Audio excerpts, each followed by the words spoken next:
Yeah, great introduction and transition into the phytoremediation process, which you folks can see in this slide. So we've identified here 7 different steps in the overall phytoremediation process that we use in order to design, implement, establish, and then monitor the trees out in the field. And so you can see on the top, starting with problem identification. So this is things like, what type of site is it? What are the contaminants there? Is it going to be organic contaminants, inorganic contaminants? Who are the stakeholders? Those types of things. In addition to project preparation, which is for us establishing experimental design so that we can collect quality data, and things like working with those stakeholders to identify exactly what their long-term objectives are. And then, as Liz mentioned, species selection, in addition to project implementation. And then moving on, once the trees are in the ground, collecting and monitoring data, monitoring their health, their growth, their physiology, in addition to what's going on in the soils from the standpoint of soil chemistries, in addition to things like water and moisture content. And then in the end, using those data and subjecting them to data analyses, synthesizing that, and making sound decisions for what is going to go on for project closure, which is, what is the end use of the trees? Are these going to be used for products? Are they going to be used for things like combined heat and power? And is there going to be a next generation of these trees that are planted on the contaminated site? And so, as Liz mentioned, I'm going to focus now on species selection, and then Ryan will focus on project implementation. This is these 2 steps are very important from the standpoint of the objective of the presentation today, the innovative approaches to establishing these trees on harsh environments. And so for species selection, we have developed, for species selection, there are 3 specialized traits that are important, regardless of where you are in the world and regardless of what genera and species you're using. And the 3 traits are listed here. So the first is fast growth or high biomass productivity. So in order to optimize the phytoremediation benefits of the system, we need trees that grow really fast, have large surface areas in their diameter. If you imagine, if you took a cookie out of the tree and you have that cookie, we want the largest surface area possible, because that translates ultimately to how much water and contaminants can be pulled up by that tree.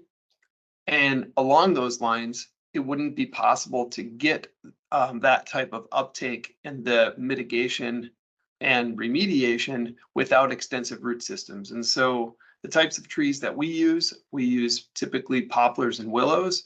They have both of these traits, and we have the ability to select within certain varieties that have vertical root systems, horizontal root systems, or in some situations, both.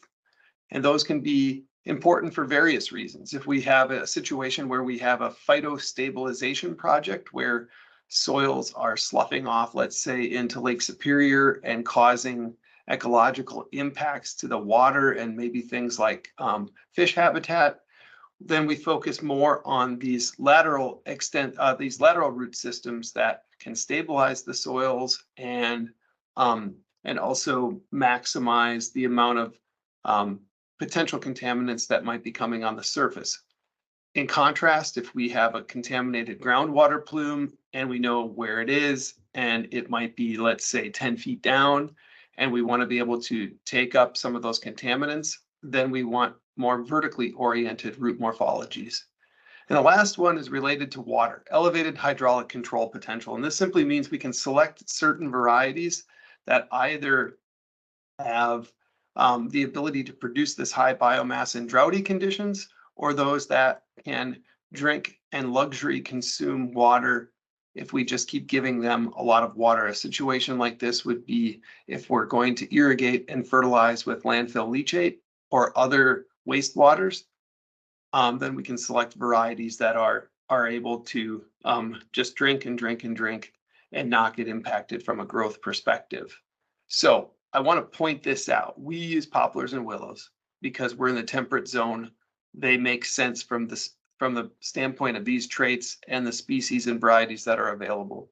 But if folks are on the call from around the world, identifying species and genera that have these traits is the first most important step for you to develop your systems.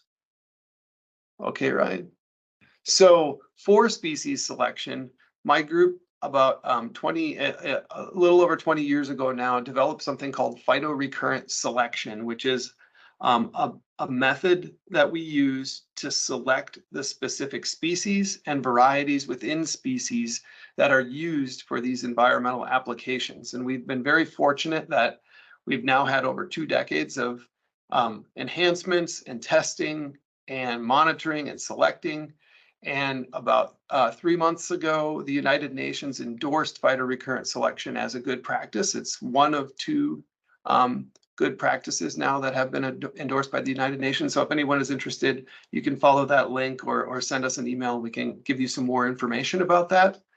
But some more details about exactly what phytorecurrent selection is, Ryan.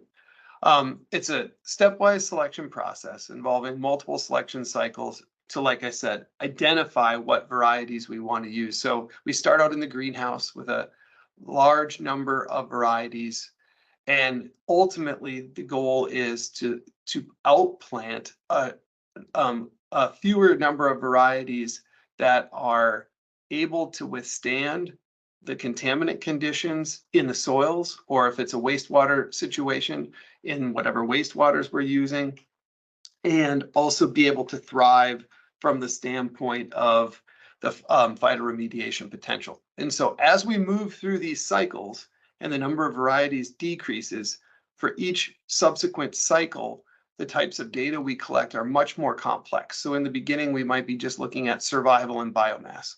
As we move to in this figure, 60 varieties, we add in things like numbers of leaves, numbers of roots, and maybe some other biomass traits like leaf area. But when we get down to the 15 varieties, in that situation, we're really looking at physiologies and other complex things so that we can really look at what is the health of the trees and how does that translate to the potential for that tree to be put into the field. And then subsequent cycles are conducted in the field.